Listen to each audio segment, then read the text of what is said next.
Howdy ho ho, my good humans. How the hell are you doing? We have a special episode for you here today, not our usual Saturday drop. We will be dropping this. I'll try to get this, we're recording this on Wednesday. I'll try to get this uploaded by tonight. Um, it is just kind of that season of craziness within the video game space. We have Summer Games Fest on the horizon. That will be Friday, June 7th. I will be doing a solo review of Summer Games Fest here on the channel immediately following the show. Well, a few hours following the show, you will have my review uploaded here. And then Loon and I will be getting together on Sunday to record the Xbox showcase review immediately following the Xbox showcase, or, a few hours following the Xbox showcase. Got to upload it, edit it, all that shit. So it'll be a few hours after the show. But that's sort of our Summer Games Fest coverage plans. But then we were like, shit, news is breaking. I mean, we got news galore, video game news galore taking place this week, and it's only Wednesday. So I was like, Loon, what you thinking? Do you want to harvest all of these stories and then come back to it in 2 weeks, or do you want to try to get a video uploaded before we get into the Summer Game Fest review season? And Loon was like, yeah, let's go ahead and crank this thing out. So Loon, I appreciate your hard work, your effort, your passion to be here covering the important topics in the world today, the video game news. How you doing, man? Appreciate you for joining me. Yeah, well, we didn't want to. We had as you said, news was breaking fairly frequently, and then it was piling up, and then yeah, didn't want it all go into waste.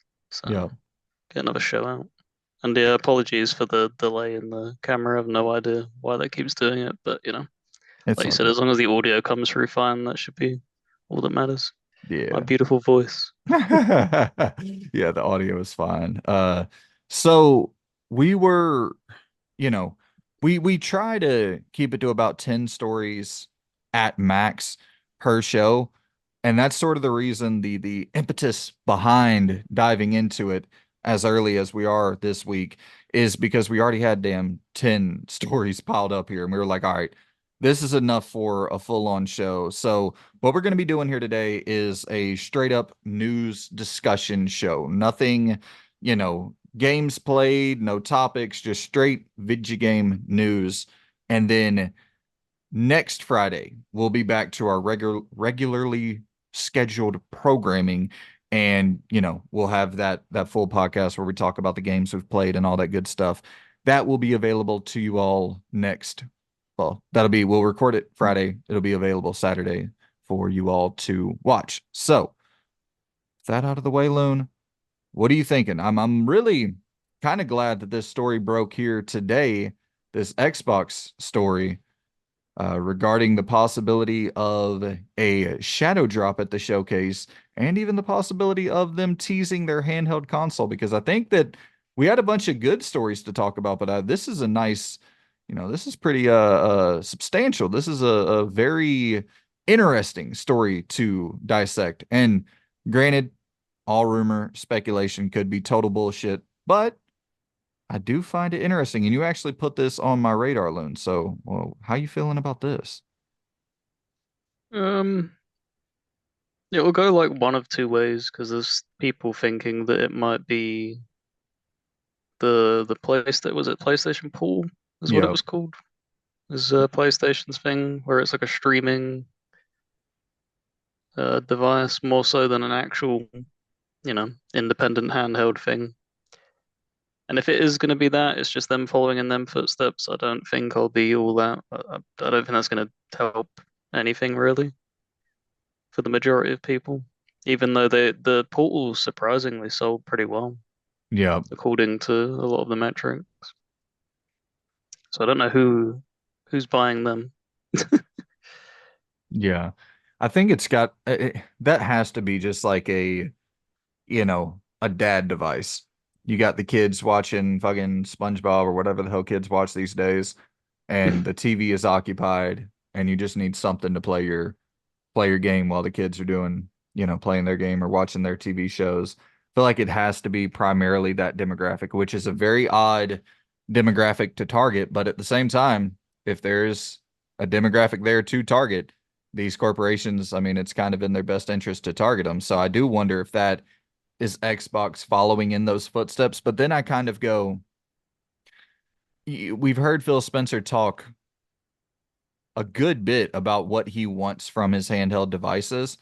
And he's praised, the Steam Deck and the ROG Ally and a lot of these other devices, and also talked about the things he's wanted with them. And so Yeah. it makes me think like they have a full-on initiative to launch something that is more akin to a Vita or a Steam Deck or, like an actual, like a Switch, a real handheld machine that you can download and play your games natively. I liked that idea that you had about it being about the same power as a Series S. I think that's doable.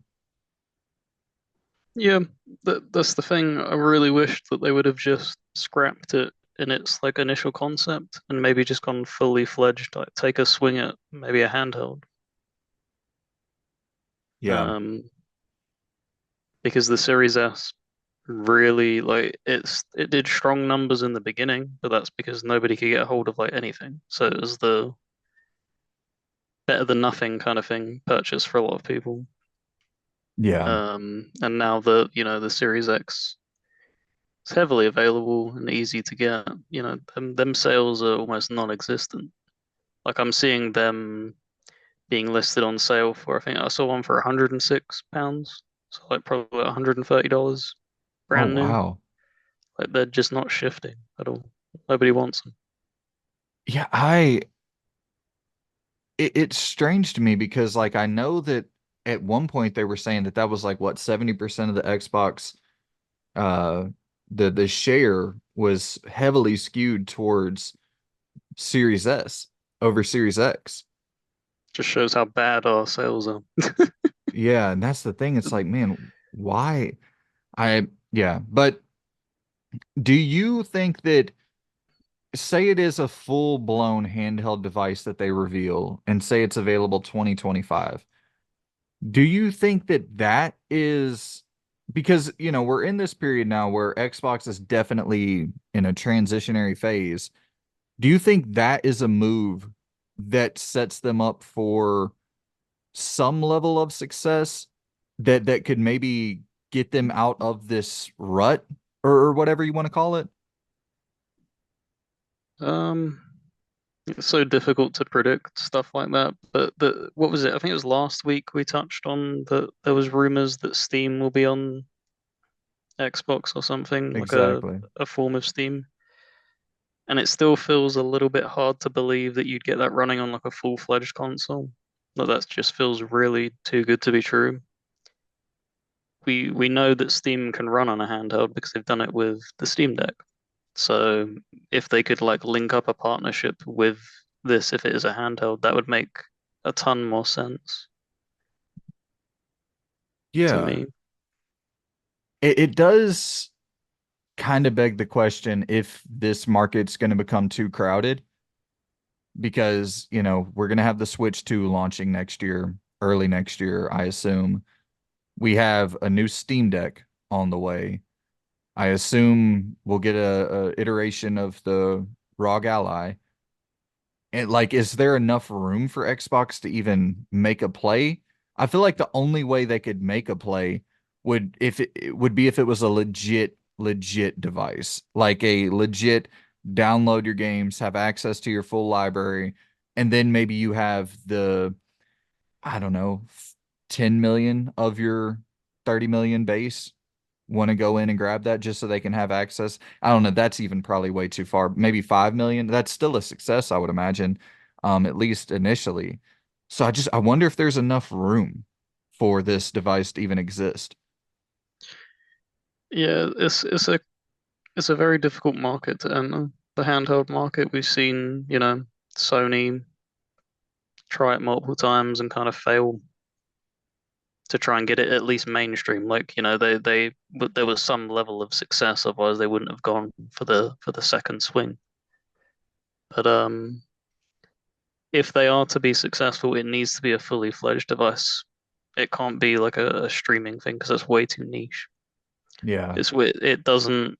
It needs to be able to be accessible to every single person that is on an Xbox.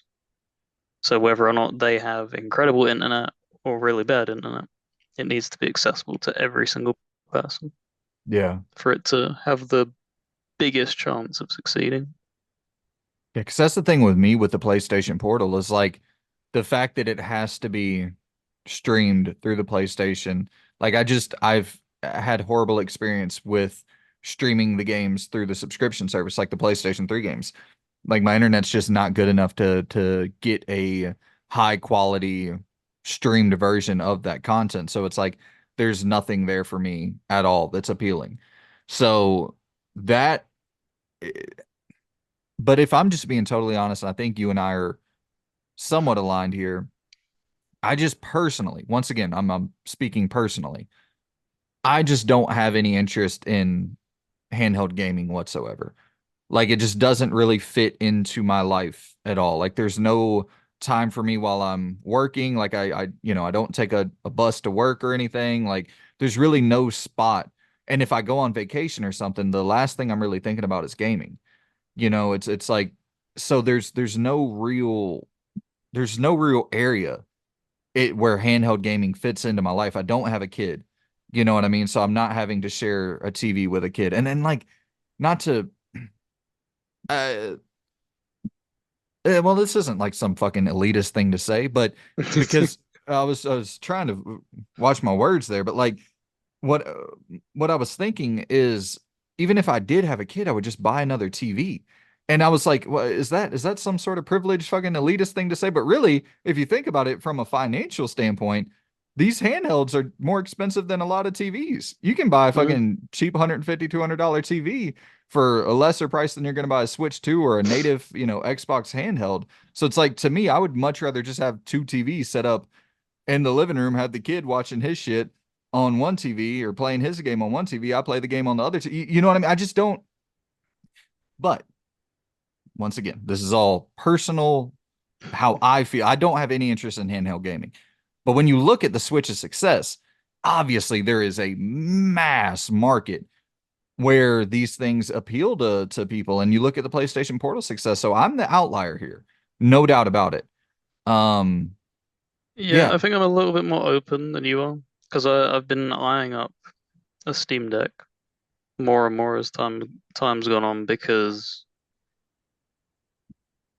there with me being such a big fan of CRPGs, there's so many of them that don't get ported to consoles. So th this is a lot more good news than bad news for me for a thing if it is a fully fledged device, because then they will it makes sense that they'll try and partner something with PC to make that transition to get even more games into the ecosystem and stuff. Um, which I'd absolutely welcome. Yeah. That's actually a really good point because I did consider buying a Steam Deck because I don't want to buy a PC because I hate PC gaming. Like I hate the idea of it. I hate every morsel of everything about the idea of gaming on a computer. But I I thought about buying a Steam Deck just to access indie games that aren't available on Xbox and PlayStation and just to access retro games that aren't Mhm. available on Xbox and PlayStation. So if this thing comes out, because we know that, or Jez Corden, I believe, was he was the person who said 100% the next Xbox will have Steam compatibility or something. So if that is, say, the next Xbox is in regards to this handheld, Yeah, then because maybe he didn't say the next Xbox like console. standard console and stuff like that. It was just the next iteration of what the next piece of hardware that they put out will have Steam on it. And yeah, it all seems to be just lining up perfectly. They have an extremely strong connection with CDPR as well. I think they own GOG, so you can guarantee that GOG will run on a handheld if they have it. Oh wow. Because you know they've had an incredible partnership with CD Projekt. They put The Witcher 2. I don't think it ever made it to PlayStation 3, if I'm not mistaken. I think it was No, a I don't think fully so. fledged 360 exclusive.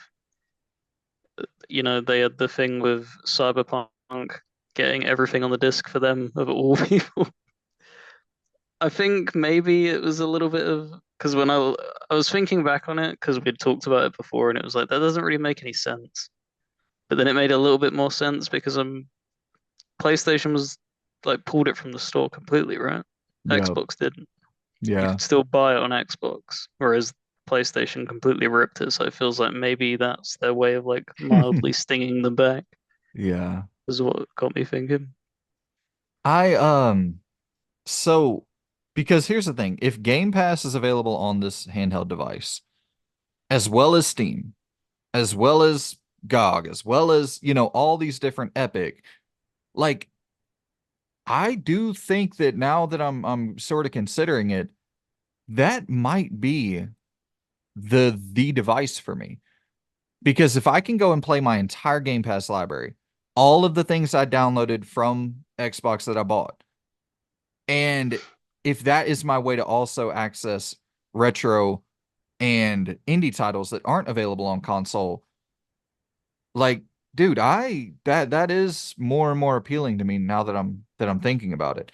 Unless that all of this is available on the next actual Xbox as well.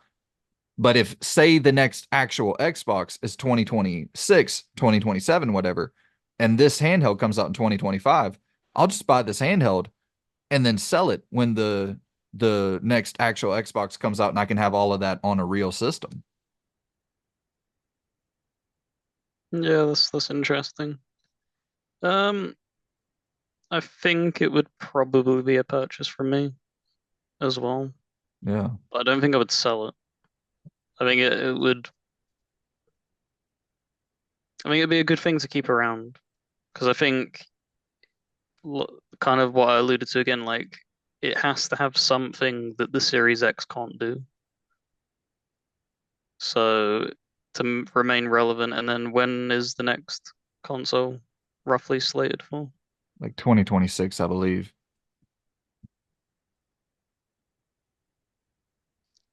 Yeah, it needs something on it. That's why I'm thinking maybe that it doesn't have Steam on the next Xbox now. Because you Just need on a the handheld. reason you need a reason for people to own that and not buy it, and like have both, if that makes sense. Yeah. And it kind of strengthens something that we didn't consider as well. They have the different tiers of Game Pass, right? That would strengthen PC Game Pass even more then. Because then more you'd have another platform. You'd assume PC Game Pass would equate to that as well. Yeah. That would give you a slew of games that don't make its way to console, like for instance, like Hearts of Iron and stuff like that. Very good point. Yeah.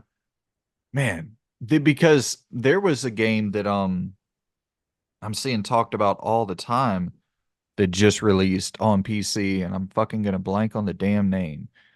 Um, Puzzle game. Something Lori Eye and Laser Eyes or some shit. It's like this super trippy puzzle game, and it's only available on, I think it's also available on the Switch, but it's not available on Xbox or PlayStation as far as I'm aware. And that happens all the time. Like Robo Dunk came out last year, and there's been a few games already this year that are really interesting to me that are only available on PC. And like, I want to play those fucking things, but I absolutely will not build a PC to, to just for those games. And usually the highest quality indie games, no offense, but usually the highest quality indie games end up getting ported to console. And so Yep. it's like, I'm not going to go out and buy a PC for these indie titles that a year later, if they're really great, they'll end up on console. So that is the most appealing thing about this handheld for me, to access the retro and indie catalog. But do you have anything else you wanted to hit on there? No, I think I've hit and everything, I reckon, for that. Well, let's We stay in the didn't Go we ahead. we didn't really allude to what the shadow drop could be though, right? That's just what I was No. about to go to. We're staying in the land of Xbox here, and let's talk about this shadow drop.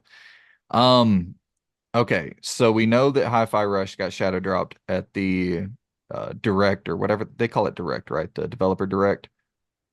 Yeah, I That believe so.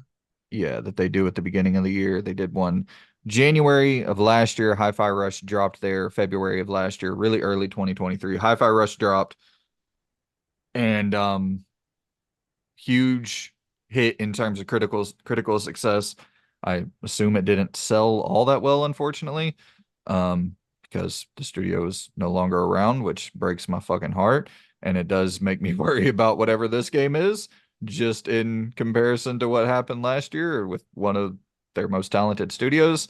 Um, when I'm thinking about what could be a potential Shadow Drop game, the there's three things that come to my mind, and you tell me if I'm Hmm. crazy. Towerborn from the Banner Saga team, Hollow Knight Silk Song, Oh my or God. it could be the obvious one, Call of Duty games coming to Game Pass, like the classic games. What I think I swing elsewhere personally. what are you That thinking? I won't, in the nicest possible way. There's no way in hell it's Silksong. I know. That's that would be the biggest power move that they could possibly do,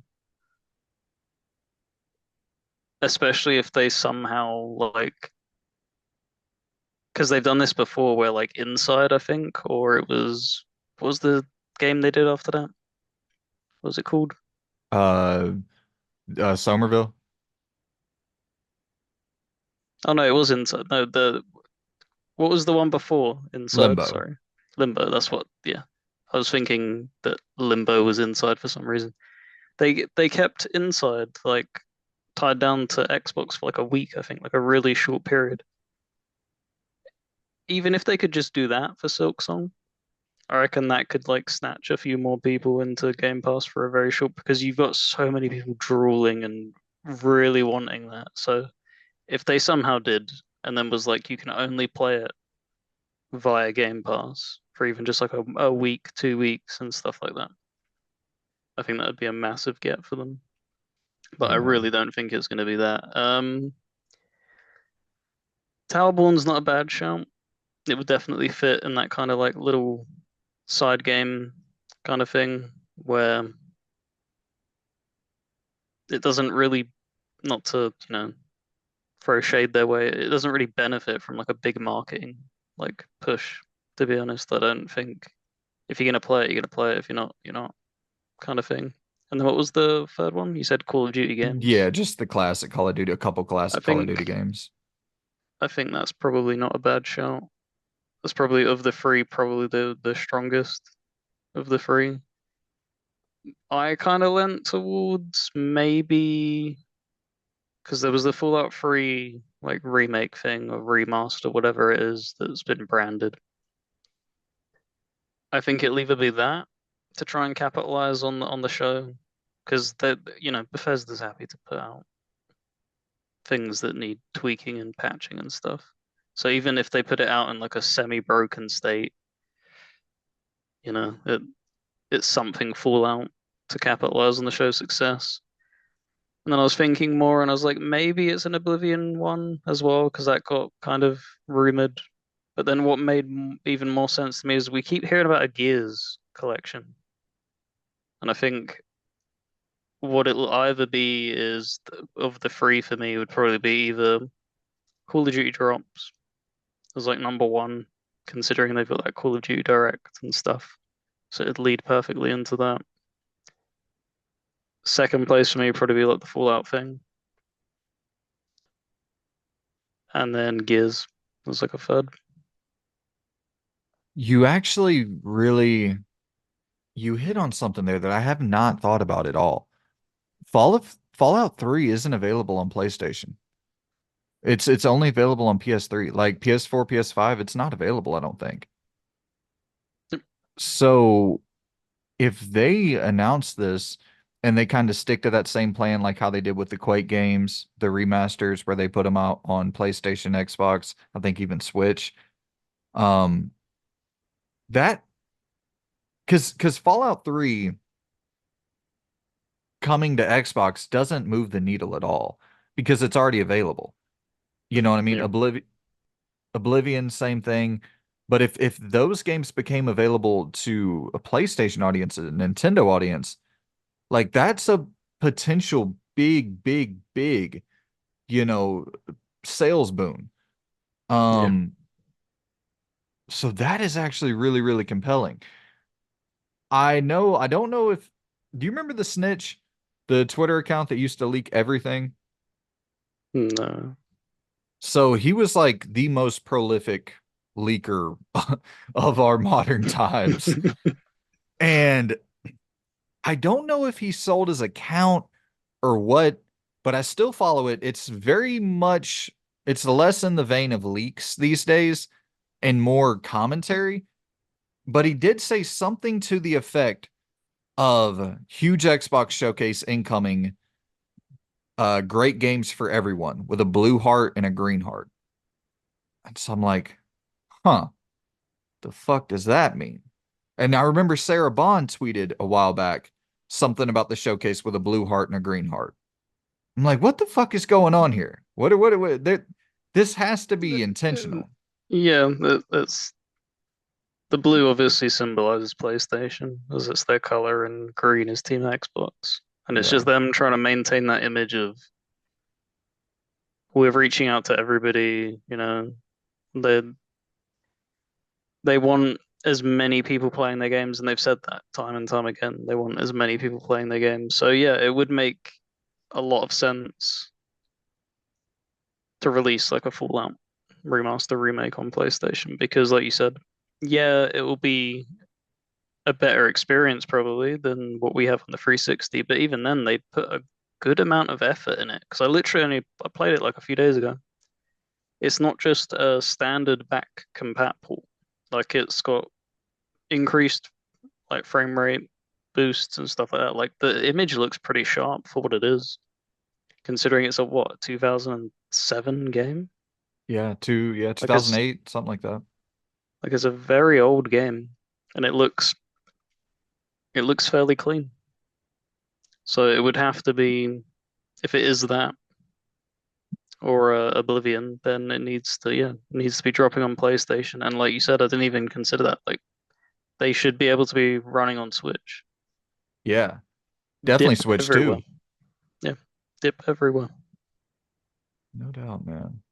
Well, dude, I'm really excited for that showcase. I mean, it's no doubt going to be the best showcase of the year, which I guess we can kind of transition.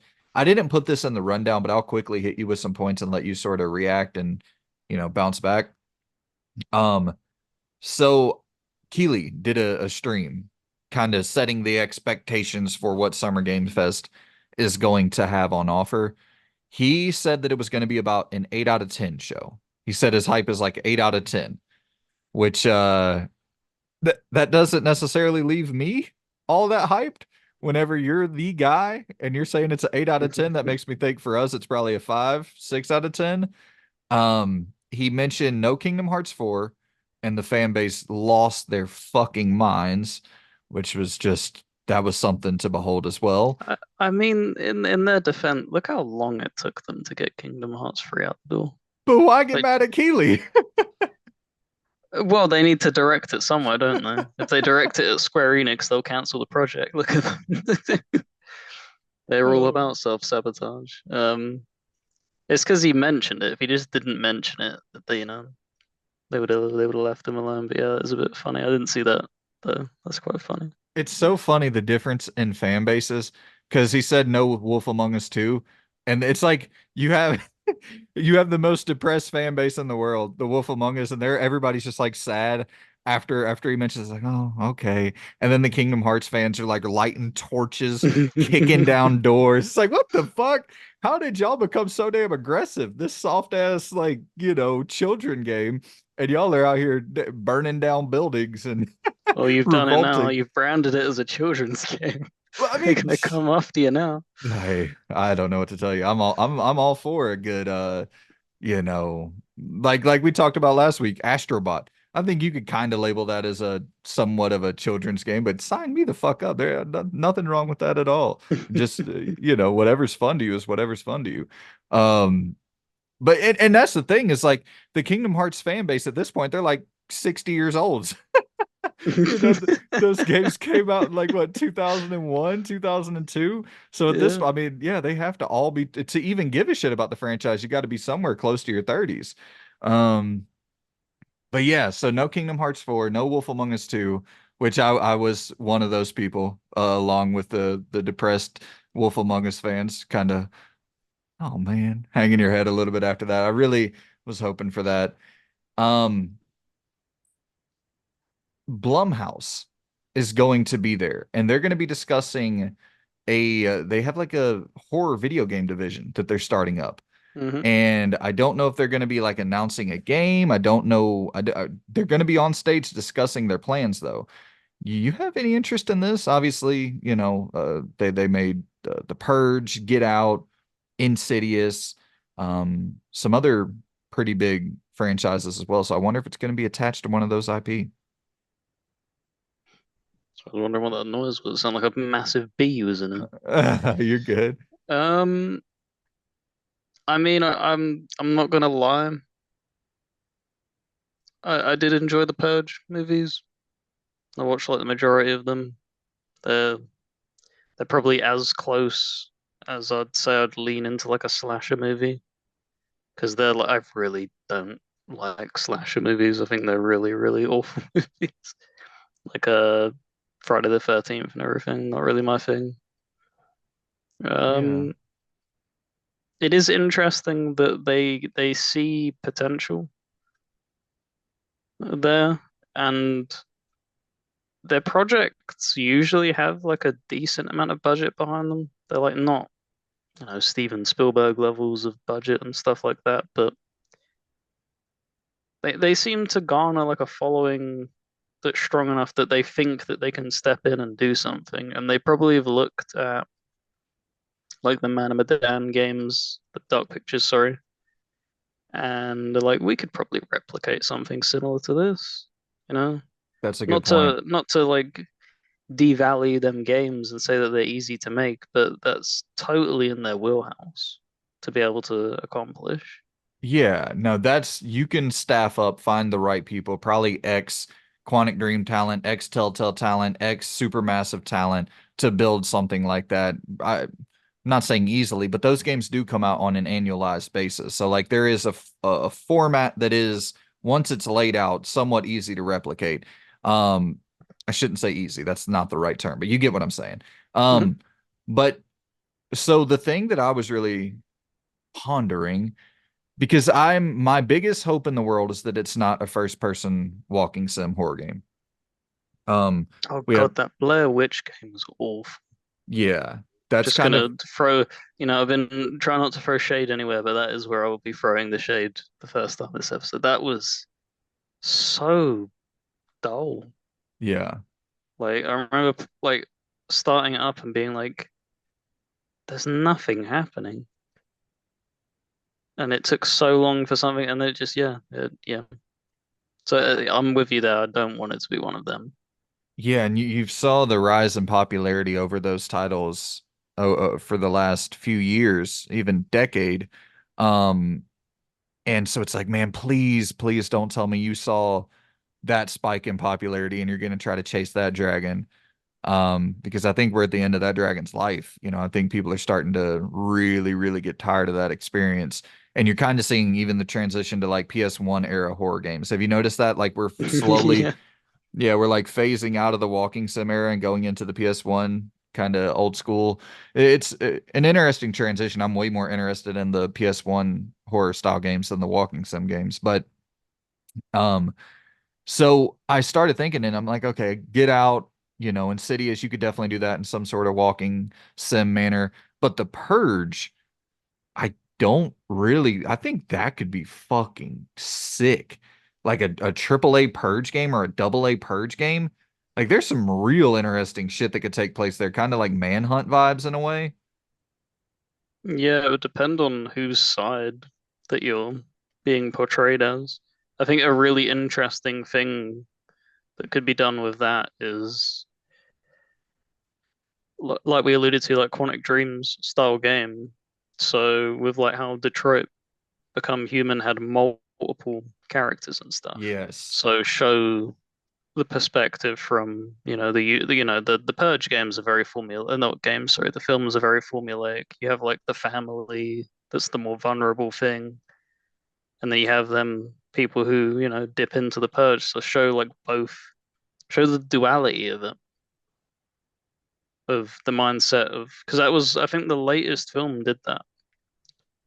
It really kind of fleshed out the whole setting and tone of the films a lot more than Oh, just nice. because the original one was. Have you seen the original film? Yeah, I saw the first two or three. I haven't seen the last one.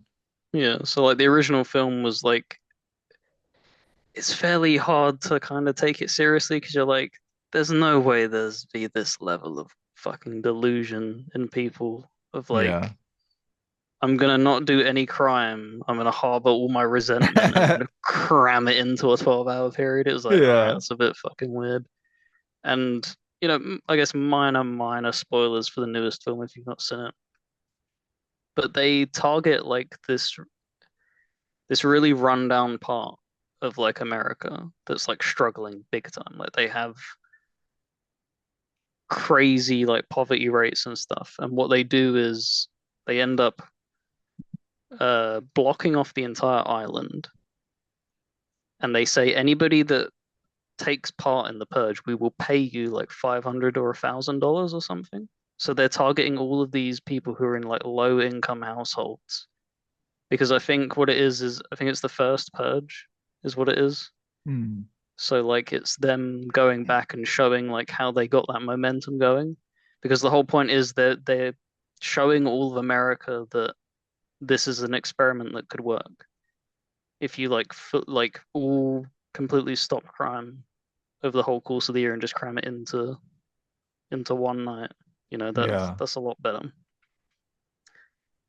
I, And yeah, like I think that could be a really good way of doing it in like a Quantic Dream style game.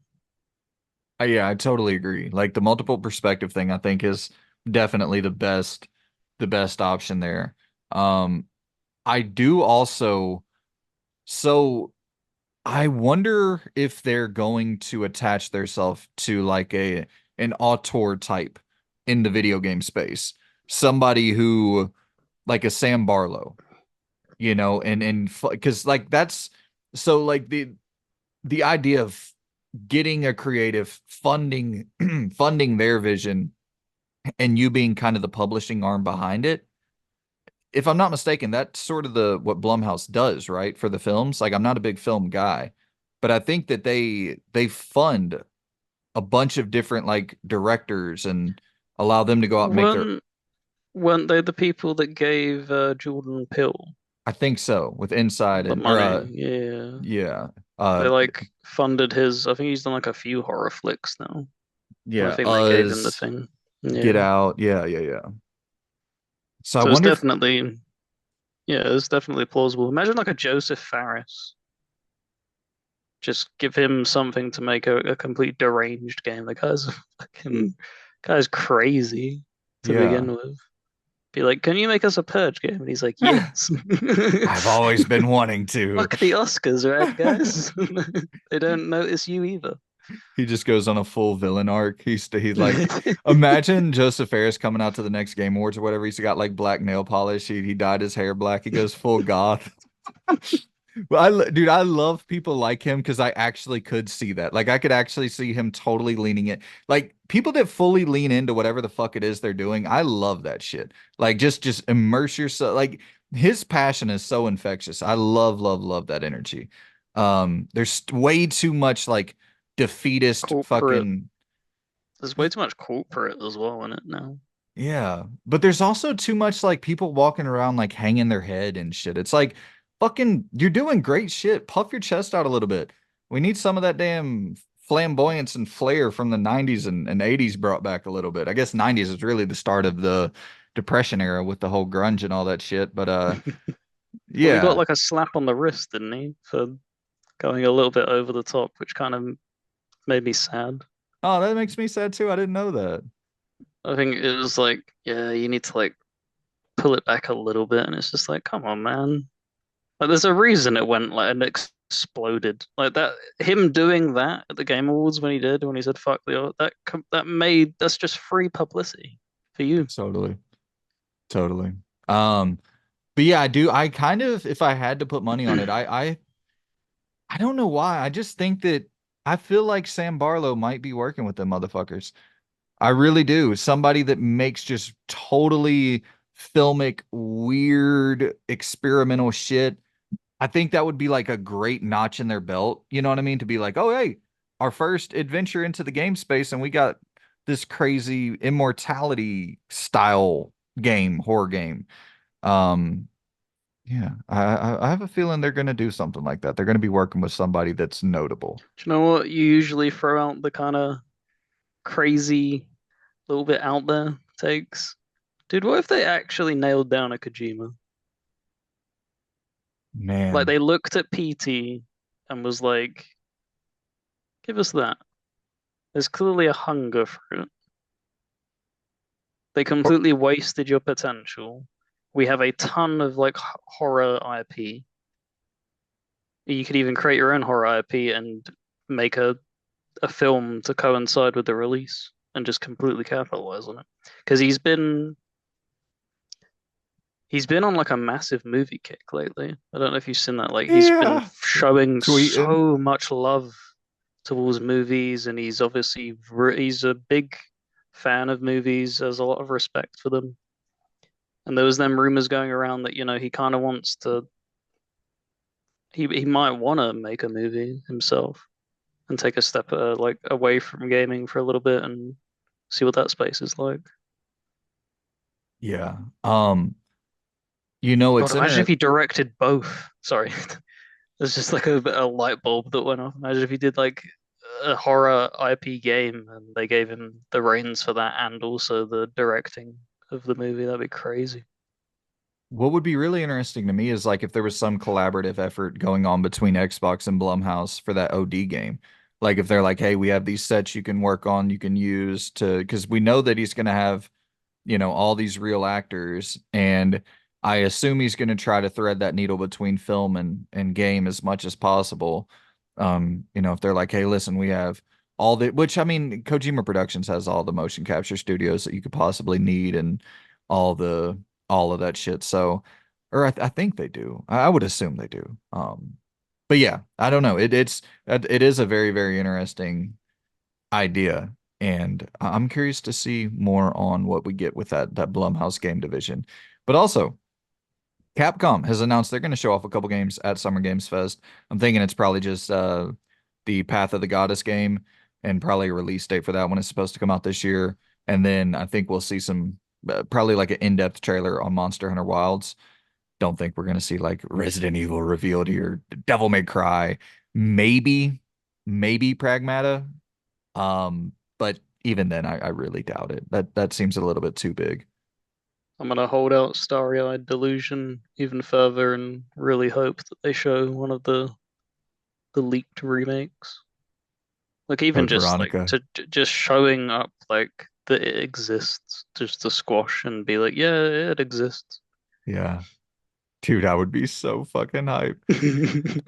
Um, EA, I do think that because I thought EA was going to have their own event, like an EA Play, but they're not going to this year. And so that makes me believe Dragon Age without a doubt will be shown here. The Dreadwolf, since they're saying it was supposed to release, that's all the rumors that it's going to release this year. I think without a doubt they show it here.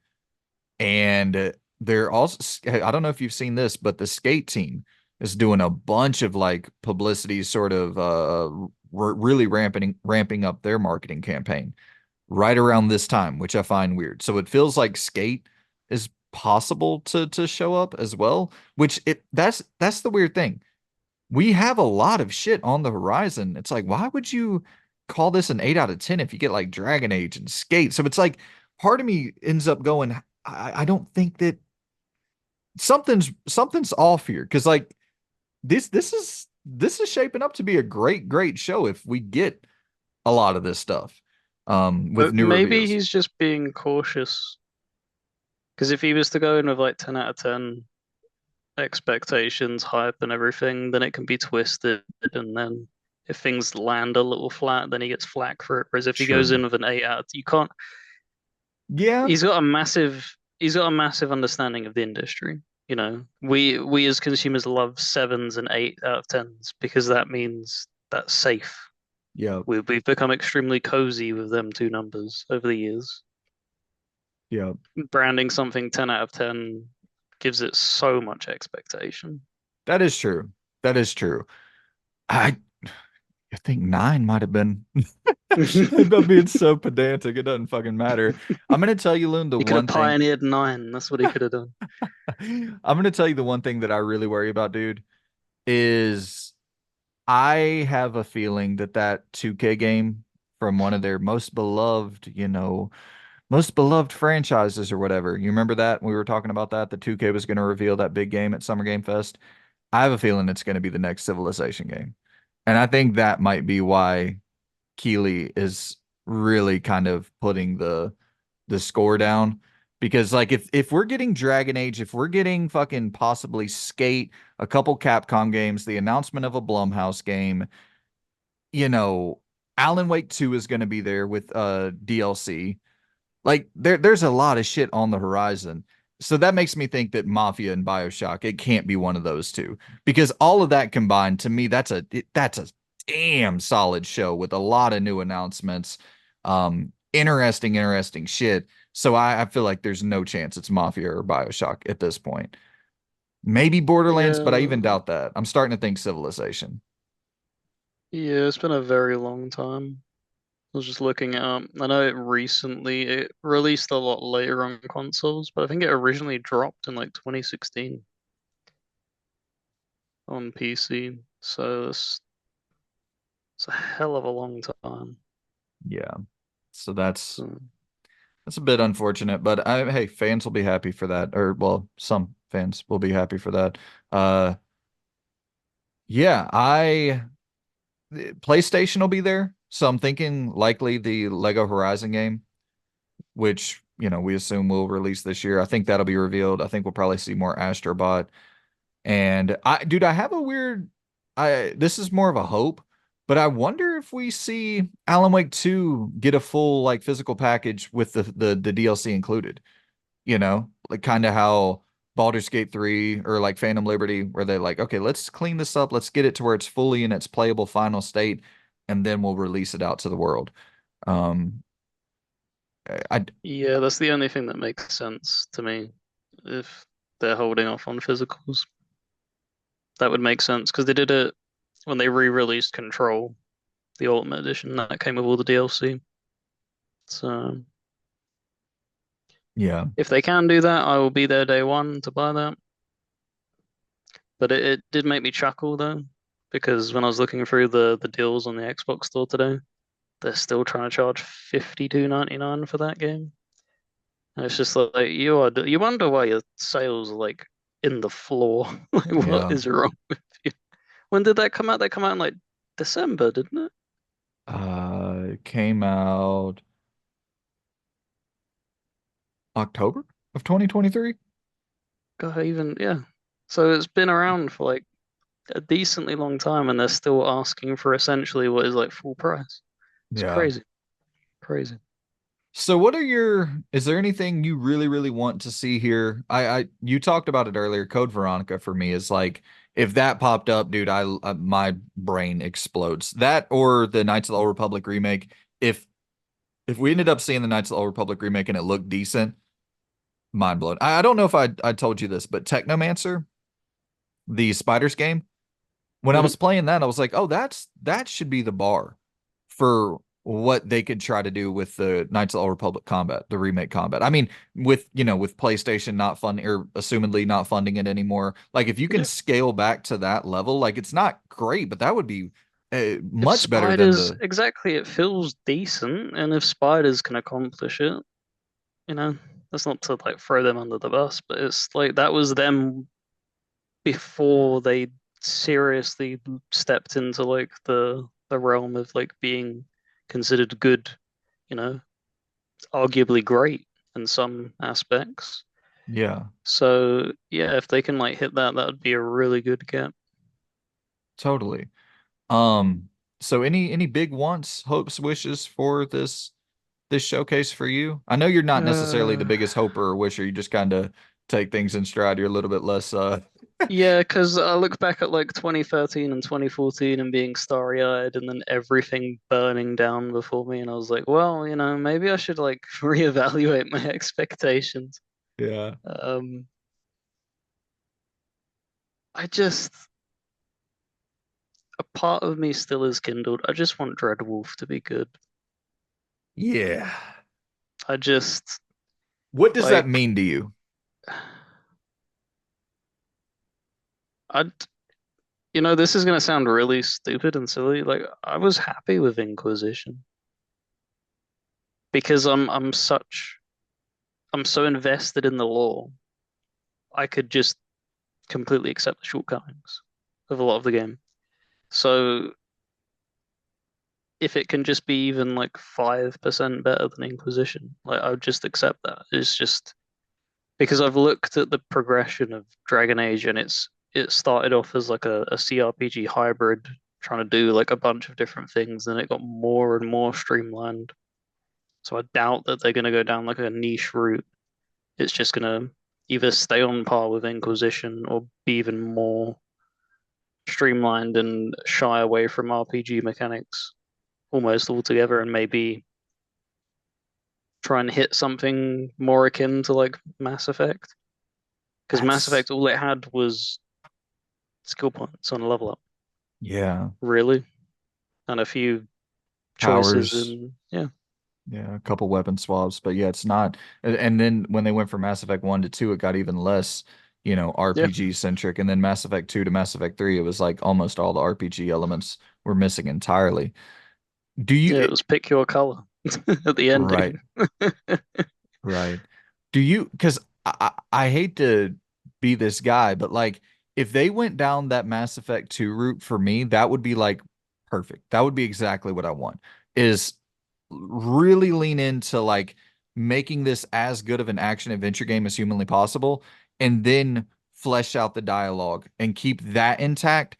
And if that means you have to lose some of the other RPG sensibilities to keep the dialogue and the decision making so strong, but you don't have as much agency over your play style per se, I'd be fine with that. Like if they Yep. just said, "Hey, you're a warrior, here's your combat, here's your set of skills, and you get a few powers that you can throw into the mix as well, but you're not fully like building and specing this character." Cool, fine with me. Would you feel the same way or no? Um, I think I'd probably feel similar to you because it never bothered me the whole Hawk controversy. I don't know Mm, if you remember that back in when that was like when that came out and everything, and people were really pissed off that you could only play as a male or a female, and that was it. yeah, So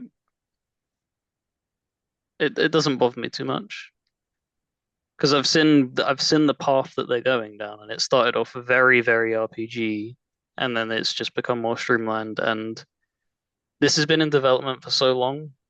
I don't think they're gonna. It's too late for them to look at the inspiration of what Baldur's Gate 3 could do. It's way too far down the line for that. I think we're yeah, way past that. So yeah. whatever vision that they had, they've had to just stick with it.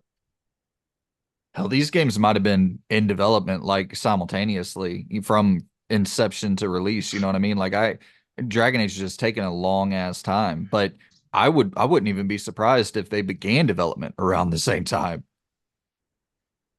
I mean, Yeah. it's taken a long ass time, but yeah, man, I'm excited for the show. Excited to see what we may get in the Dragon Age universe. This next story, I know this is one you were passionate about discussing. Suicide Squad.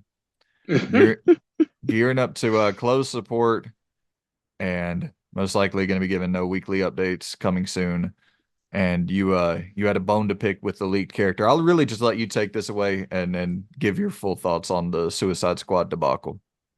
So I was scrolling through YouTube as you do, and just listening to videos in the background, and it was auto playing through stuff, and then it auto played a Luke Stevens little like update thing, and it was talking about the state of the Suicide Squad and what it is.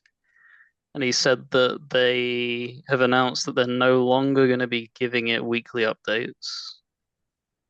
And, this just gives us the red flags of immediately that, they're just gearing down to shut the game down. If it was doing decently, you would be still updating it. That's the whole point of a live service. You know, when Fortnite started probably seeing mild dips, they didn't come out and go, well, we're not going to do weekly updates anymore, guys. Like, if it's successful, it's successful. And it really, really has not been successful for them. You had them stories coming out, but how much money did it cost them? Like hundreds, like a Yeah. hundred, 200 million or something in loss Yeah. alone. Like that's crazy. Um, and what made it even funnier is that he was touching on like what the characters had been announced, and we obviously had the Joker, and he was very badly received when he came out, and it was kind of weird because he didn't say who the character was. Like I had to go and like Google it because he was saying that that new character that's leaked, it looks woeful, and it just the designs and everything just don't fit, and it's just not something that's somebody's not going to look at that as an update and a character coming into the game and be like, oh yeah, can't wait to play as like Mr. Freeze's wife. Like if people weren't excited about the Joker and your design of them, like he's probably the most iconic thing DC has under their belt, right behind Batman. Yeah. I don't think anyone's going to give any care about Mr. Freeze's wife, guys. Yeah. I'm sorry, but that's just yeah, that's mind-boggling to me. Yeah. And the thing I had a bone to pick with is that we constantly see this, and it's people throwing flack at the Rocksteady name and being like disappointed and stuff. And the thing that I wanted to make sure to mention is that we really, like as an industry, as a collective, as a whole, really need to step away from giving any like credence to a name anymore. It's it's almost meaningless. Like people keep saying that this isn't what they expected from Rocksteady. That's because you're going at it from a mindset of like a 2008, a 2012, like of what they were. That them people that worked on them games are long gone, are absolutely long gone, and it's never going to be that team again. They're never going to produce that again because these new people that have come in have their own creative ideas, and this is their creative ideas. You're seeing it, at work, and you're not happy with it. And he made a good point as well. Luke Stevens is one of the people that messaged in his thing saying like, is he worried at all about this? And he said no, because these things usually tend to work themselves out.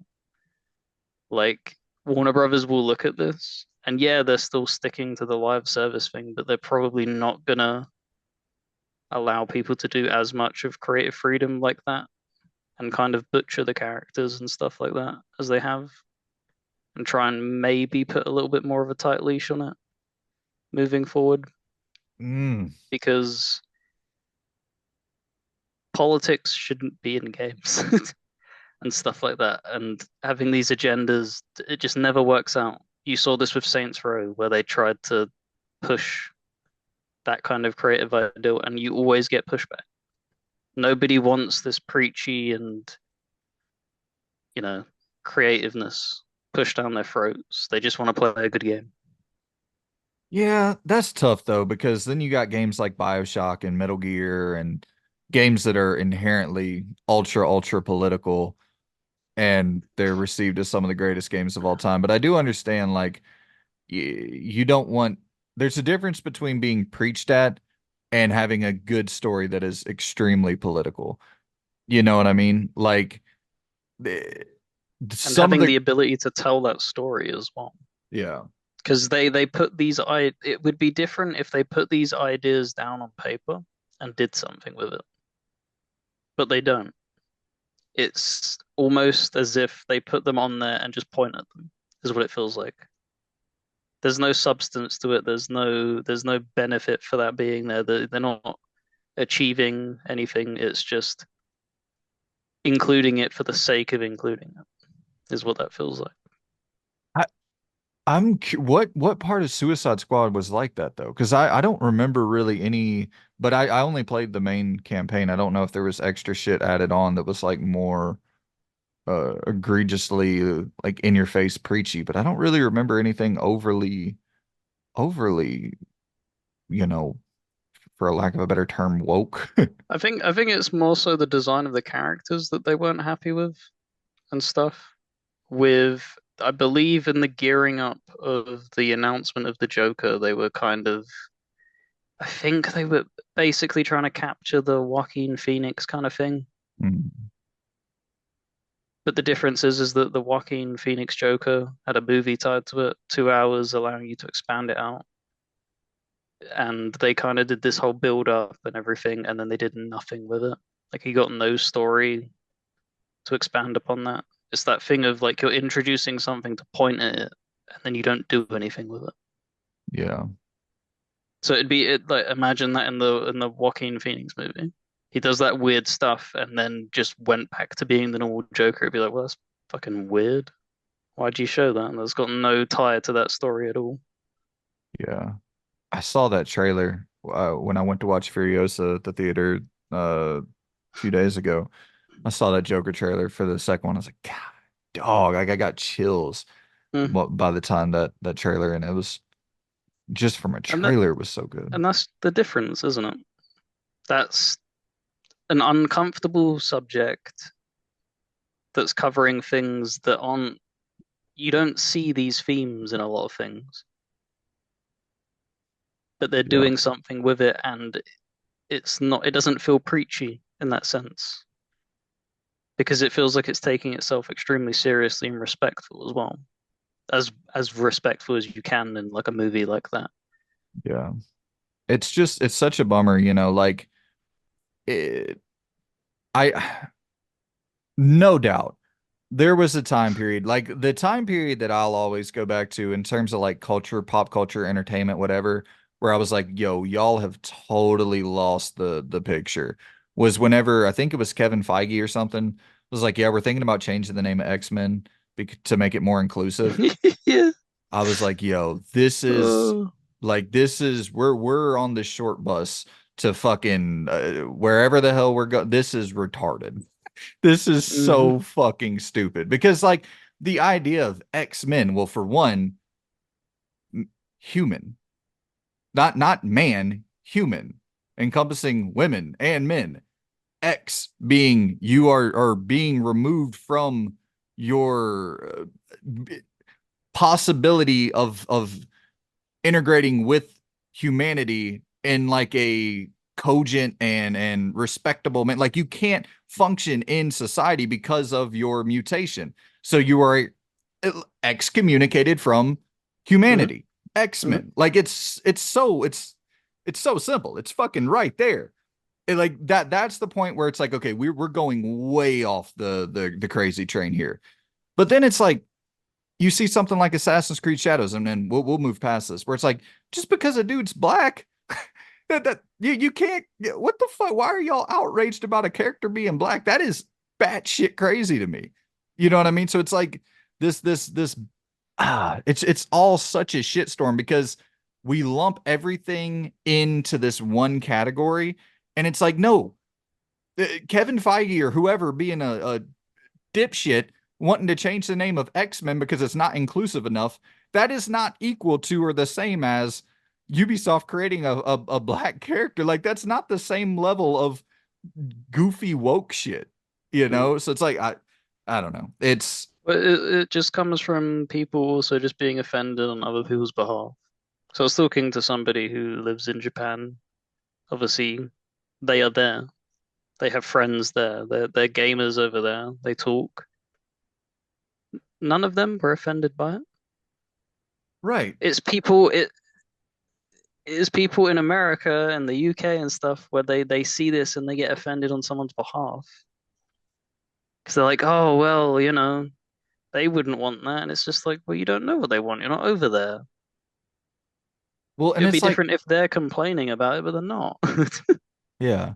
Well, and it's like I saw Gene Park talking about it from the Washington Post and with Last Stand, and he was like, it's like, yeah, no, this looks dope. I'm down to check out Assassin's Creed Shadows. He's like, do I wish it could have been an Asian character, like an Asian man? I would have loved to have played as an Asian man, as an Asian man. But like that's kind of where it began and ended. Where it's like, yeah, it would have been dope to play as an Asian dude, but I'm gonna play as this black dude because that's the character that they wanted to portray. That's their vision. Like yeah, let's dive into it. And it's like that's such a reasonable response to that. Where it's like, yeah, it'd been cool to play as somebody who looks a little bit more like I do. But that's not what they wanted to do. So I'm gonna play what they wanted to create. And that's the end of the story. Well, yeah, it just makes me laugh because you see all these other things of like where it's set in America. Does it like you don't always need a counterpart? If a game is set in America, does that mean it needs to hit every single ethnicity? Right. Every single that's crazy. It's a Yeah. story. That person has a story to tell, and these are the characters that they will tell it of. Yeah. You don't open up Harry Potter and be like, why isn't he a girl? Why isn't it, Right. Hermione Potter? Yeah, let them tell the story they want to fucking tell, man. Absolutely. That's I enough of do that agree. rant. This will be Uh here all day. we'll stay in the Ubisoft space though because Sands of Time got a development update. Ubisoft Toronto is working alongside Montreal assisting with development of the Sands of Time remake. Ubisoft Toronto is also working on the Splinter Cell remake simultaneously. It does make me a little bit, it makes me one or two things, either a little bit concerned for the state of Splinter Cell, or it makes me kind of go, huh, are y'all beginning to wrap up on Splinter Cell? And then you're shifting some talent over in this transition phase to Sands of Time? Like that, I don't know. I, that It that does get me think because X Defiant, like I mentioned last week or the week before, where it's pulling from all the Ubisoft IPs, and it has a fourth echelon HQ map in there, fully fledged, fully done, and everything. right. You So told me that. all of these things, when you look at it, when it says it's being pulled from a Ubisoft game, it's directly like these are assets pulled and the map layout of a part of that game. So you had like Far Cry 6, The Division 2, and then it's saying, Splinter Cell. Splinter Cell's not out yet. But if they've got this map fully done, then it's probably a lot further along the line than a lot of people think. Yeah. I Um, I think it's a lot closer to being finished than people probably realize. It's so crazy to think though that Splinter Cell could come out before Sands of Time remake possibly because that game was done. Like Ubisoft Mumbai was working on it, and I shouldn't say done, like they were wrapping up development. And I guess Ubisoft took a look at it, a deeper look at it, and was like, this is not this, we can't release this. And they totally reworked the entire game and then, put Montreal and now Ubisoft Toronto on it. And I don't know, that's just a wild What scenario. what state must that have been in? Like I can't wait for I love, the years down the line when Yes. everything settles and the dust settles and they're like, yeah, this is like the actual like first build of it. Ha, poke fun at it. Like, I don't know if you saw they did like a dev blooper reel for Hogwarts Legacy. I didn't see where that.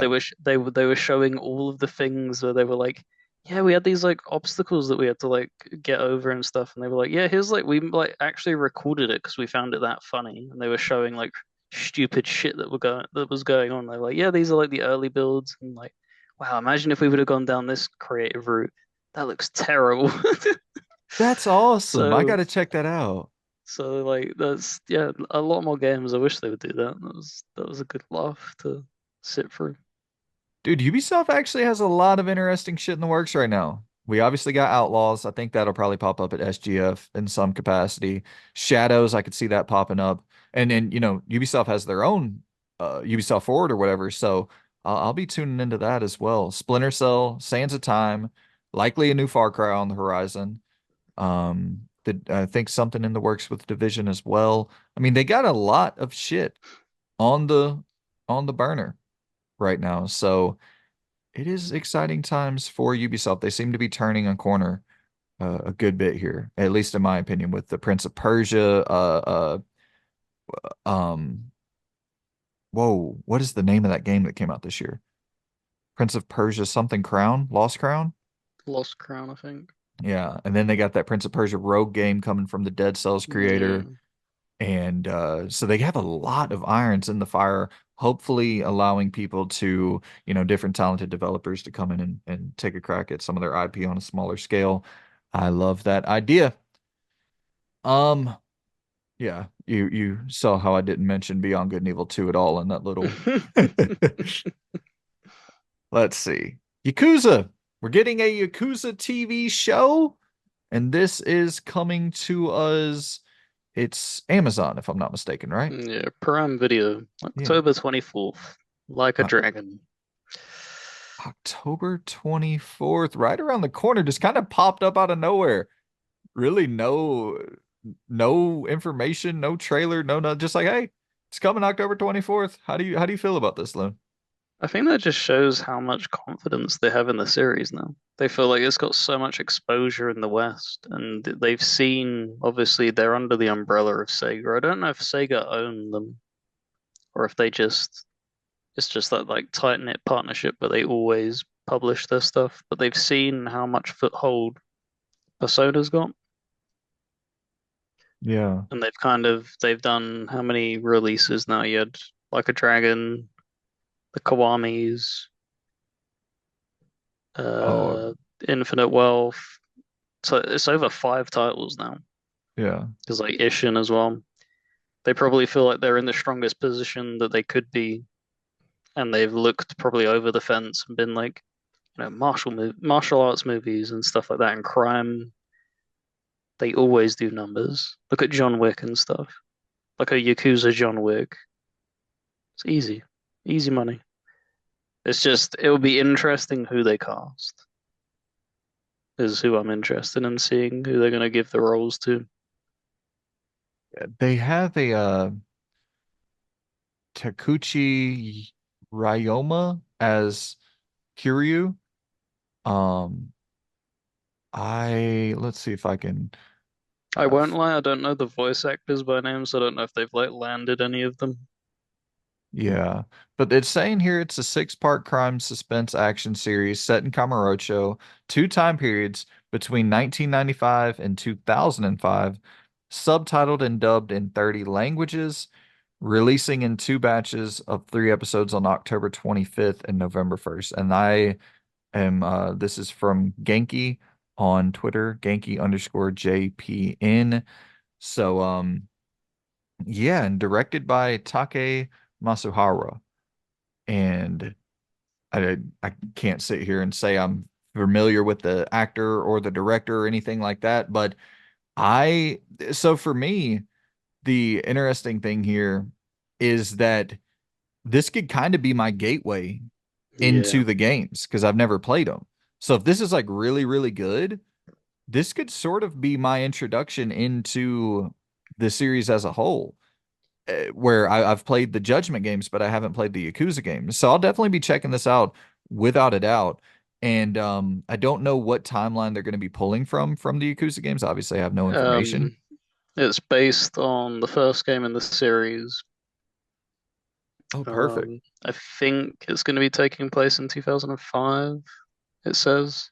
Oh, here you go. Yeah, The series will span two time periods, 1995, which I believe is when Yakuza 0 takes place, and 2005, which would be, I think, Kiwami 1.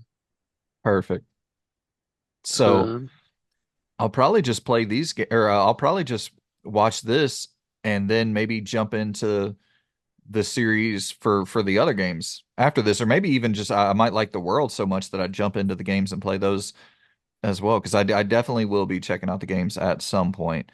Um, but yeah, I'll it my only worry is it's very hit or miss when it's live action from Japan, mm, even from like massive um, series and stuff. Like I remember hearing, obviously you must have heard of Attack on Titan as like the anime, I've heard the massively name. successful, massively popular. They did like a few, I think like two live action movies, and they were some of the worst movies Oh, like ever. So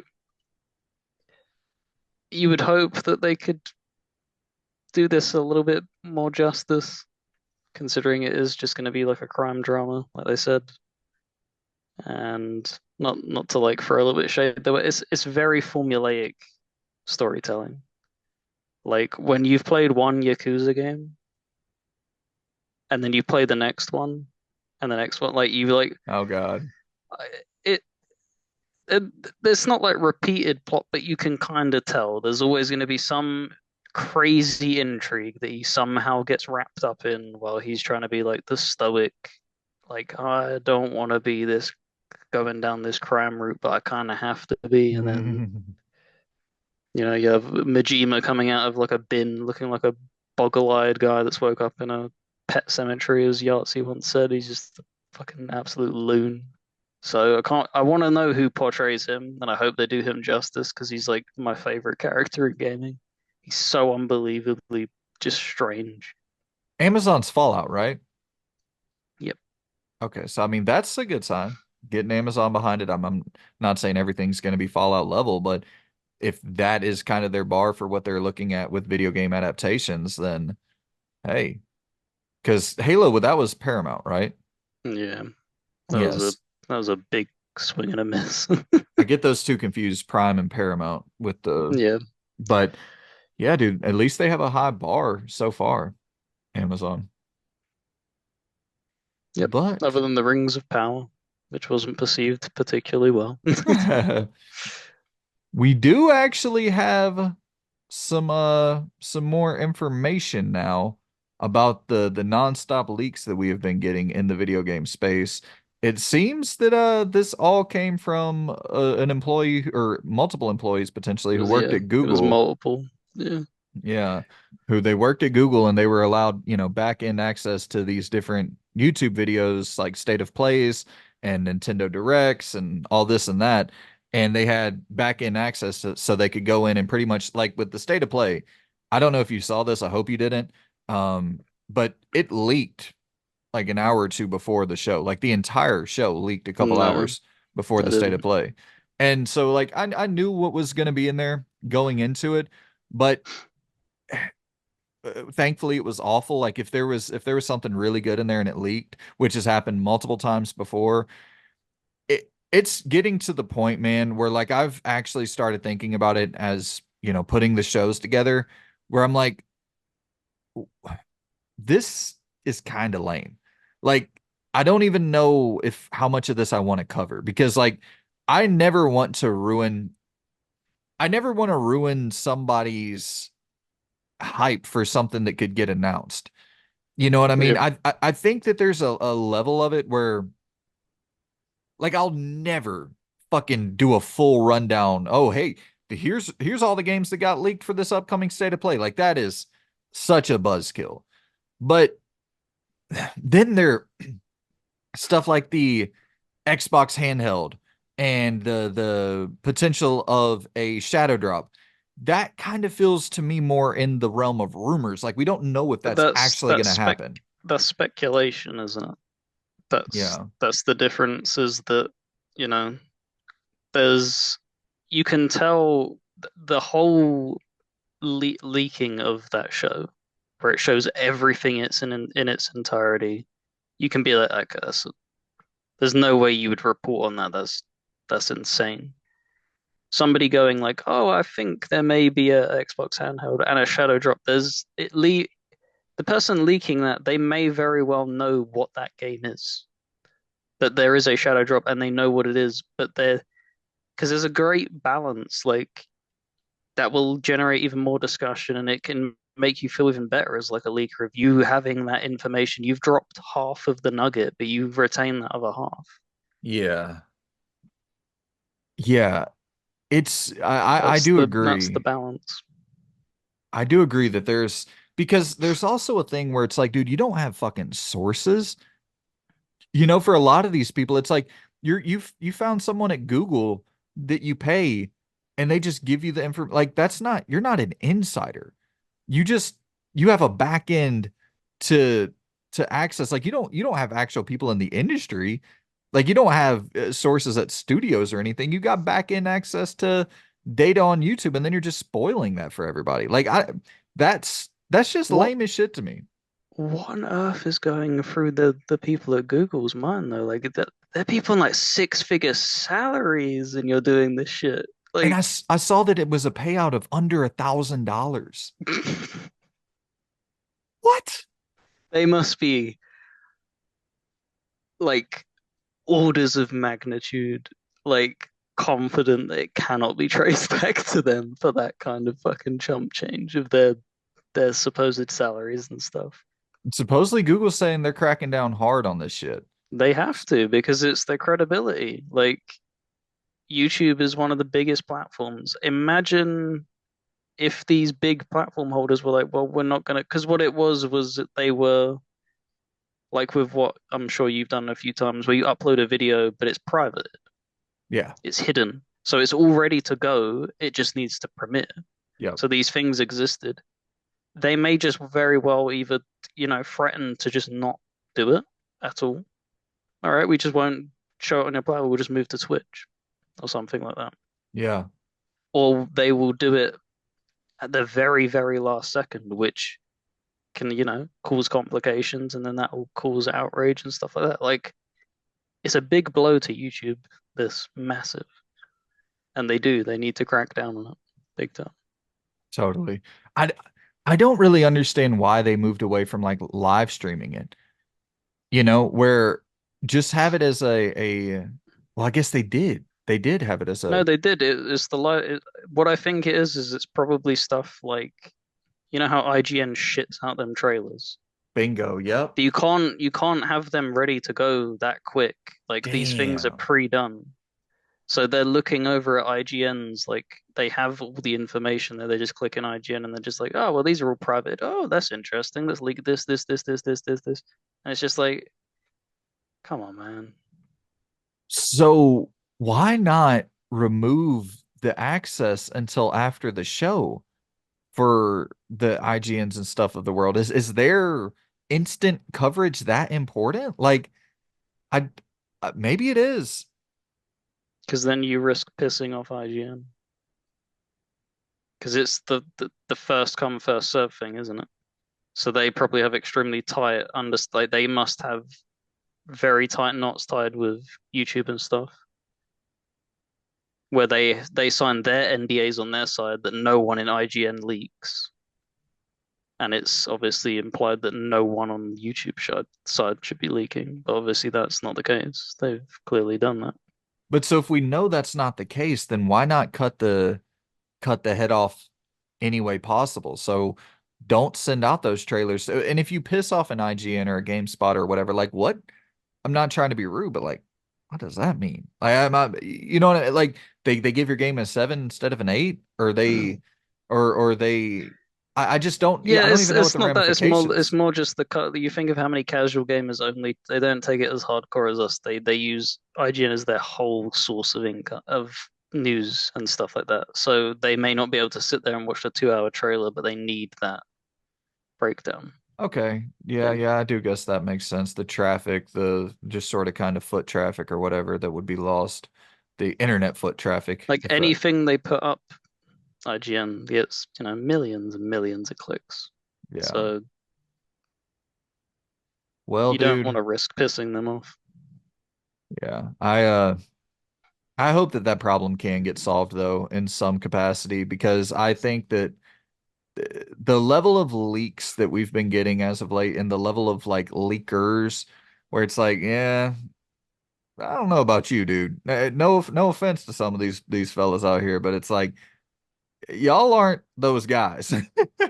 Like y'all are I mean, it's motherfuckers just like me who are, you found a little back alley. Like I'm not a yeah. fucking insider. Y'all aren't insiders. We're dudes talking about games and that's where we are. Let's be very clear about our level in this space. And I love this. I love this is the most fun to me. I'll never, even if I had the opportunity, I would never get into that space because it's like that just kills all the Makes you feel thrill, the joy. slimy as well, the Yeah. thought of it, to be Yeah. honest.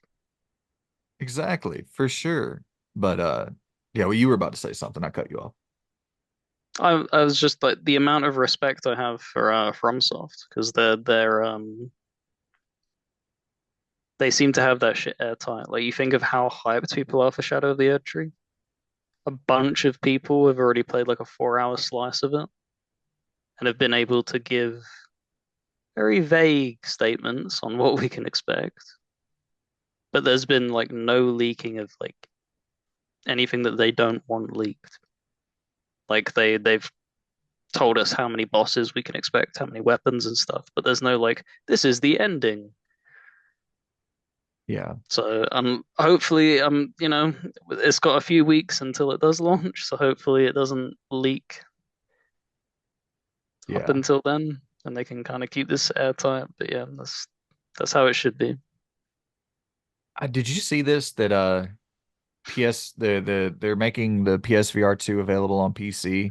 You have to buy this $60 VR adapter and pretty much everything that's interesting about PSVR 2 is removed from the P to be accessible on PC. So let's see. PS Yeah, it well, I wouldn't go that far. It may not work was the wording. It's not that it won't outright work, it's just these features may not work. Well, I mean, it says here PS5 VR2 was designed from the ground up specifically for PS5. So you'll notice that some key features like HDR, headset feedback, eye tracking, adaptive triggers, and haptic feedback, other than Rumble, are not available when playing on PC. And then it says, Oh, however, they may have adjusted it then yeah. However, as other high wording. fidelity and sensory immersion features of PSVR 2 are supported, including 4K visuals, 110-degree field of view, finger touch detection, and see-through view, as well as foveated rendering without eye tracking and 3D audio in supported games. Oh boy. Okay, well, now that it's worded in that way, that's what the fuck is the point? Is my reaction. Right. And not only what is the point, but like all the best games are available elsewhere. Like Asgard's Wrath. MetaQuest. And there was just announced that Hitman 3 is going to be exclusive to MetaQuest 3.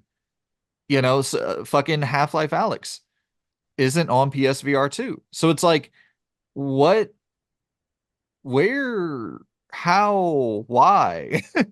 Why would anybody buy this thing? It's a $500 investment for hands down the worst software.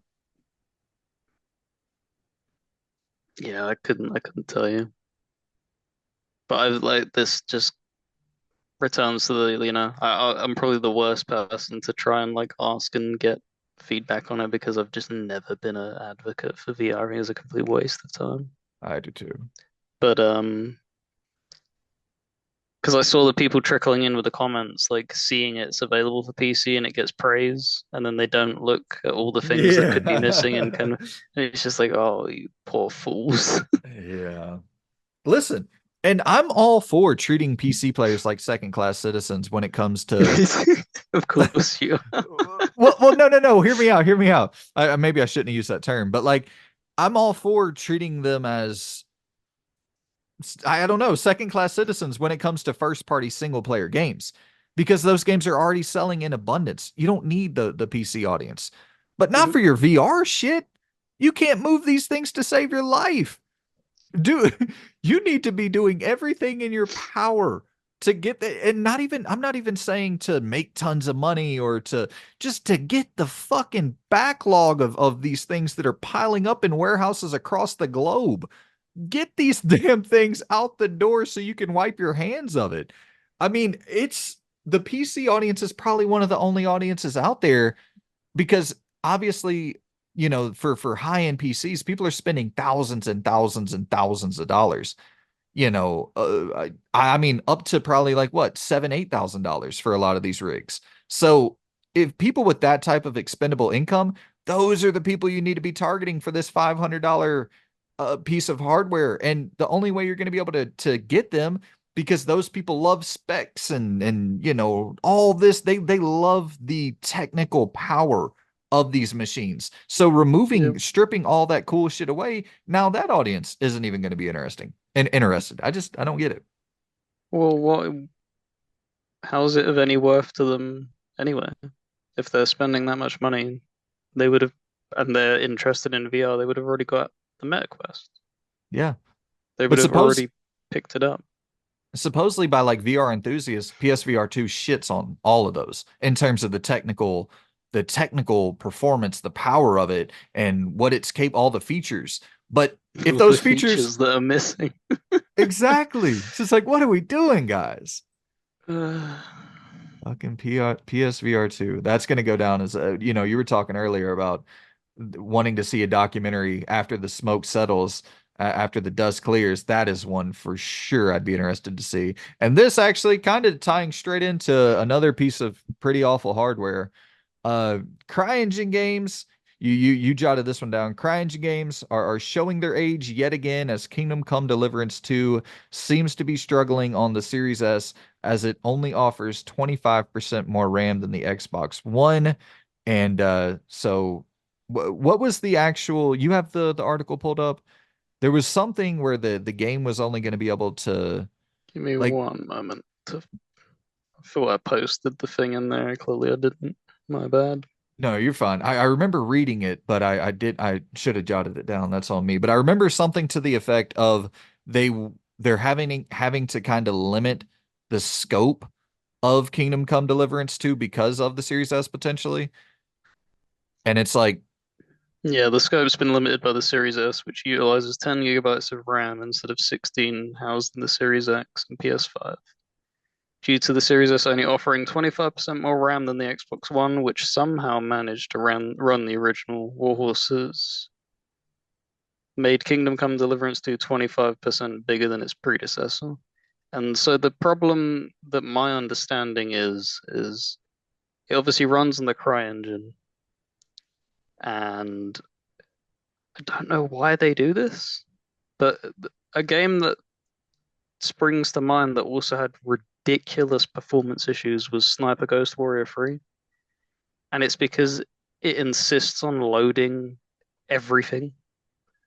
So like when you would load in, it had I think two or three maps in Sniper Ghost Warrior 3, and it was known for having like 6 minute load screens to get in from the main menu into the game because it loaded the entire map instead of doing stuff like what other games do, which is, don't do that, dummy.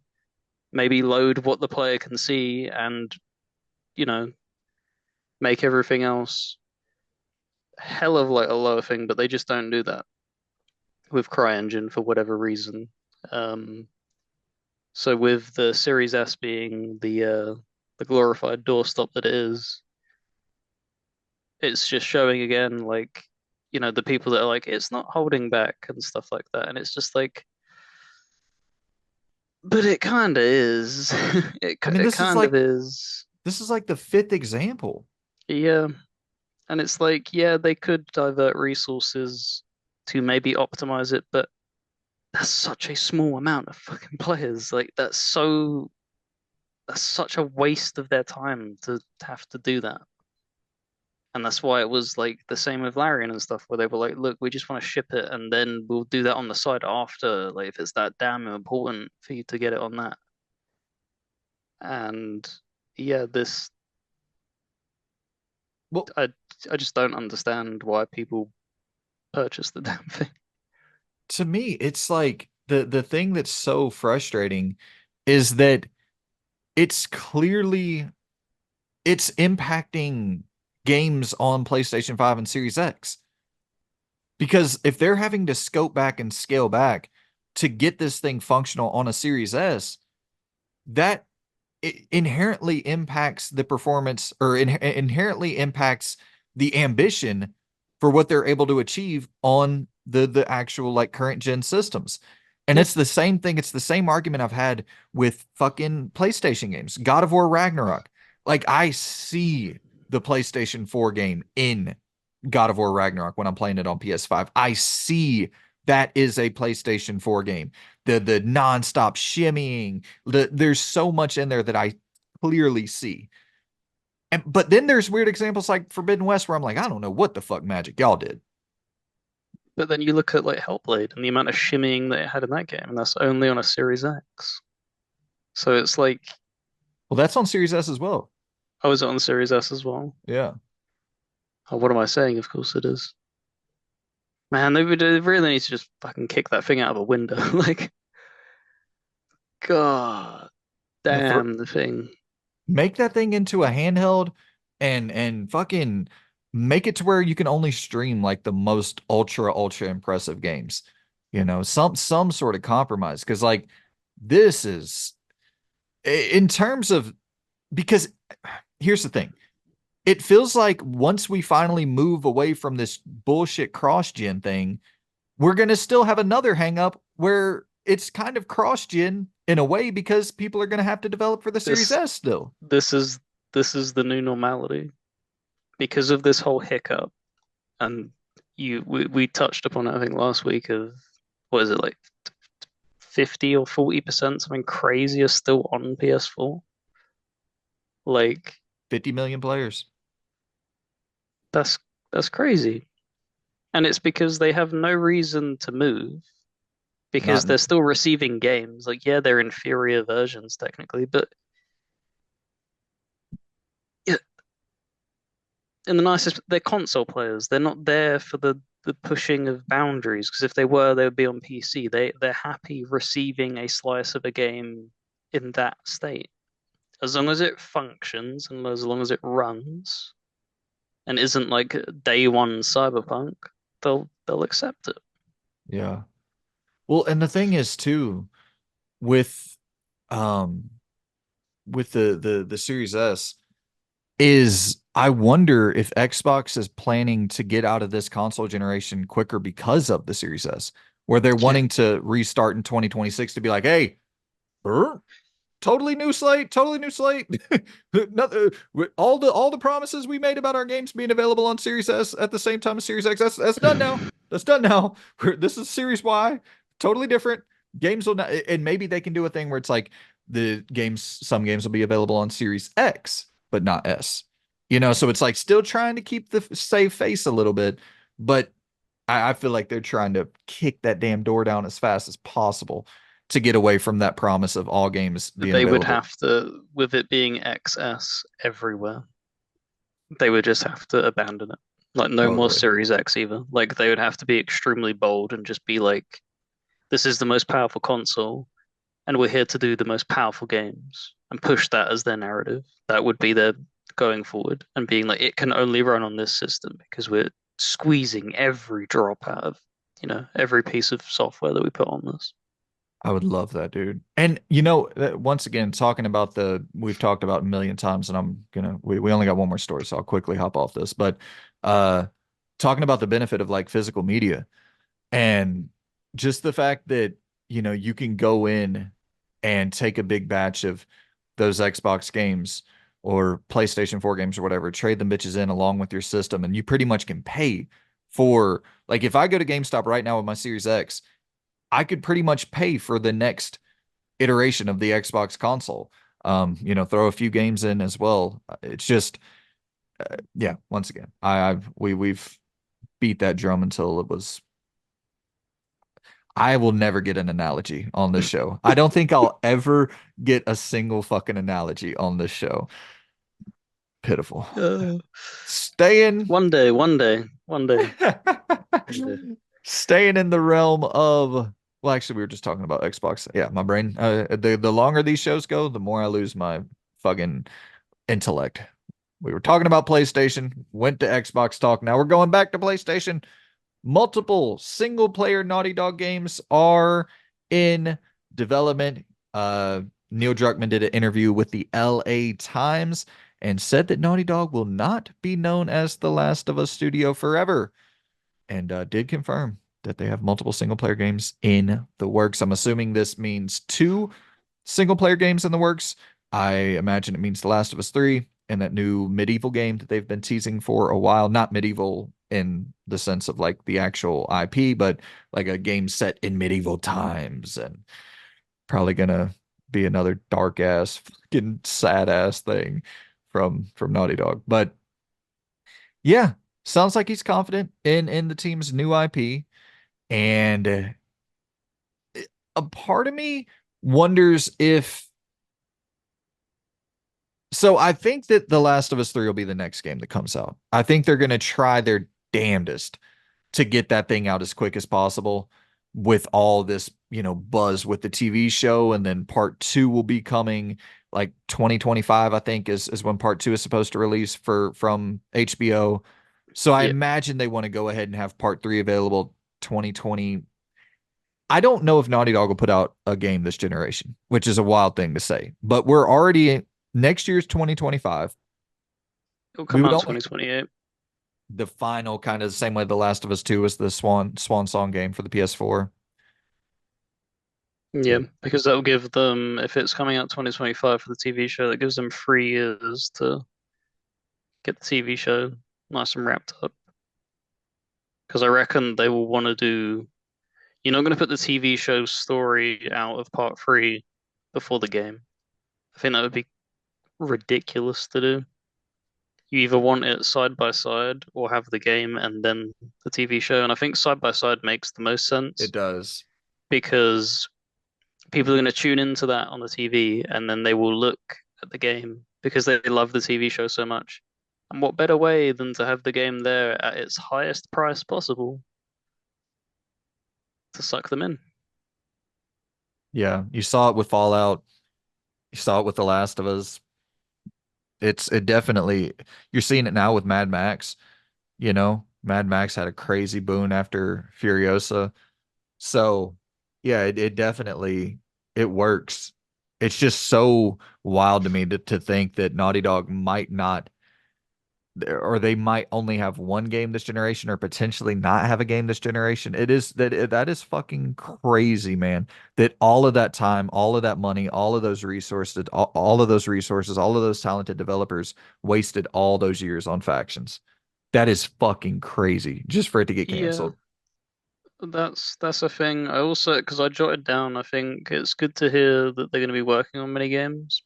Yeah. And the thing that I said, I think the only other thing though is I think you're going to be disappointed with the rate of these games that are going to be coming out.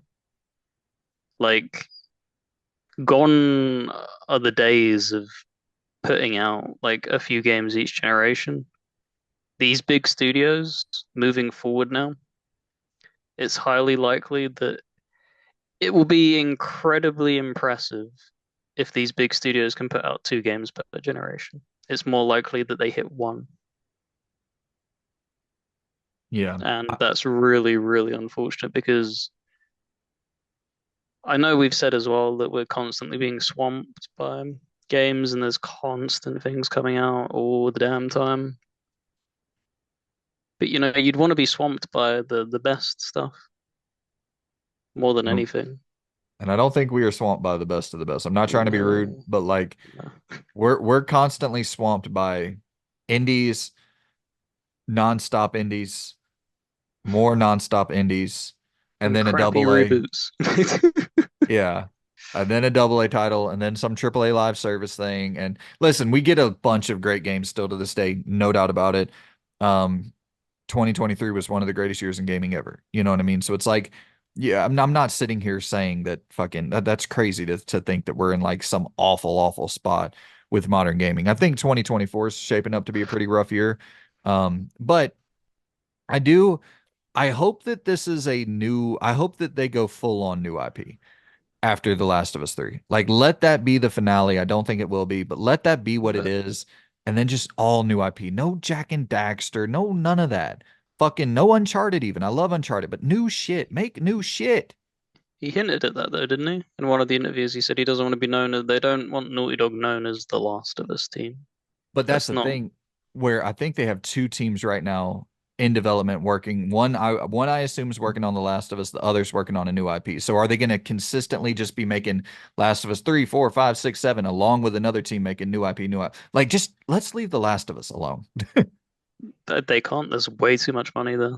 Yeah, no. As long as that TV show remains successful, which if you look at The Walking Dead and the irony of the name, The Walking Dead, it fucking lasted for so long. Yeah, Zombies do not die. They that they is true. sit there decaying up the corner for years and years to come, and for as long as the TV show is doing good, respectable numbers, they're probably going to be in that grinder of putting out games, put out games, put out games. But Yeah. the thing is as well, like as much as I enjoy The Last of Us, you touched upon something. They're so fucking depressing. Yeah. I just can you have something else? Because like it's so you just feel so crap when you play through. Like they're incredible stories and stuff, but it just is mentally exhausting. Well, and also, dude, it's like if it is that medieval game, I'm not trying to shit on it before it comes out, but it's like that's going to be dark as fuck too. Likely, most likely. Well, You know what I yeah, mean? I doubt they're gonna go down the Monty Python route. So it's like, man, is this team ever going to make something like I don't want them to make another Uncharted. Save that for, because here's the thing. In terms of top tier studios, AAA, behemoth, juggernaut, hit factory studios, they are rarely putting out new IP, almost never anymore. So it's like, I want the spirit of Uncharted back, but I don't want it to have to be Uncharted. You know what I mean? I'm down for a pulpy adventure game. It doesn't you can make it about bank heists or make it about whatever, just something silly, fun, lighthearted, great characters, great humor. I that team, I don't think they have to be this like ultra depressing team forever. Like I don't think that to me that doesn't necessarily automatically equate to great storytelling. You look at Hellblade. I don't think those story Hellblade 1 is a good story. Hellblade 2 is like a fine story to me. Like I don't ultra depressing, super sad shit doesn't automatically equate to excellence. No, you look at the overexposure of like Ryan Reynolds movies. Like if you could just make a game in the vein of like some of his movies, where it's extremely lighthearted and like you said, like a heist. He had the heist thing. I can't remember what the name of it was. Uh fuck, I forgot, but I one hit my mind was the Ryan Gosling, the Nice Guys movie with him and was it Russell Crowe? Yeah, I believe so. Like that's fucking excellent. Shit like that, little detective story. Yeah, but who knows what they have on the horizon? Definitely. Well, Loon, that is the show for today. We were going to make this a nice hour show. It did not end up turning into an hour show. As you know, we can ramble, as the name implies, but we appreciate you good people for tuning in today. And like I said, Summer Games Fest review will be available for you Friday night, and the Xbox review, showcase review, will be available for you Sunday night. So a bunch of content coming out. We just wanted to get this out because there's so much news percolating that we don't want to have all this shit piling up for 2 weeks and then we have to cut things that are like really good, important, fun stories to talk about. And plus, a lot of stuff about the showcases and news regarding that. So we really couldn't talk about that any other time than now. So Loon, appreciate you for doing this, man. I know it's a, a low paying job for the amount of work that you're doing over here, but I really do appreciate you, brother. Yeah, there's one more thing that I was scrolling through just to see if any more things broke just before, and there was something I wanted to just quickly shout out, and Okay. it's Xbox It's Pride Month at the moment, so they're giving away the Don't Nod game for free. So if you're on Oh, Xbox and you want a free game, Tell what Me was it? Why or Tell Life tell is me why. Yeah, okay. tell me why. Cool. So, you know, it usually sells for however much that sells for, and free is free at the end of the day. So, Absolutely. So there wasn't any, there was no other news stories that broke. There were no, anything no, no, interesting. no, Cool. not from what I've seen. No. Cool, cool, man. Well, I appreciate you good people for tuning in. Luna, I appreciate you for joining me. And we shall be back at you Friday and Sunday. We will see you all very soon. Goodbye. See you later.